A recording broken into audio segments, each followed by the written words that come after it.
My name is Jordan Sanchez, and I'm a climate poet and undergraduate student at Harvard University. I started writing poems when I noticed problems in the world around me that I wanted to change and make better. In the climate movement, it can be really easy to get down on yourself and feel like what you do doesn't matter, that no matter how much you try, the world will never be fixed. So I see these poems as a way to remind people that the world truly is theirs to own and theirs to change.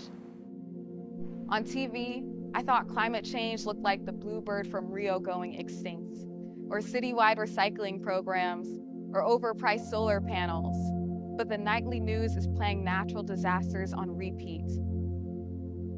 There are so many moments that have inspired my poetry, some of them being my own grandmother in San Juan, Puerto Rico, losing power for several months due to the hurricanes that have been happening in the last couple years.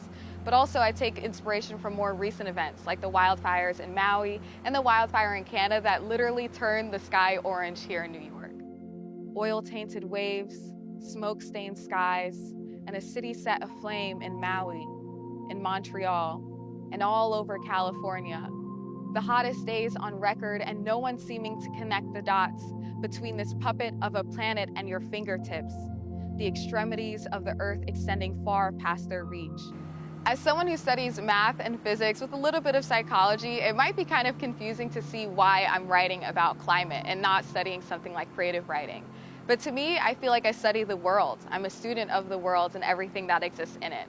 And whether the world is a backdrop of a whole bunch of physics equations or the setting for lots of inequalities and problems that need solving, it feels like I'm still looking at the same world all the same. The magic that exists in these legend distant planets, the magic that creates these endless possibilities of storied futures exists right here on Earth too. It flows through our veins like the Hudson in New York, like the water that nourishes us through rivers and kitchen faucets.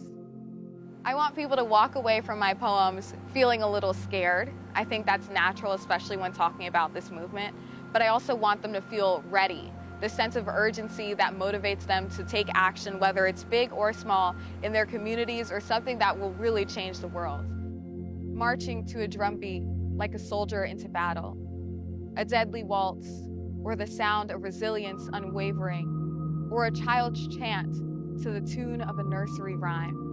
But there is no comfort in counting sheep, only the world that exists in daydream. In my dreams, I picture the beach. I feel the sun on my skin, warm like a mother's hug, gluing together all the parts of the world we've shattered along the way. The sand between my toes, a reminder that this can be real if I want it to be. This dream can be real if we make it to be.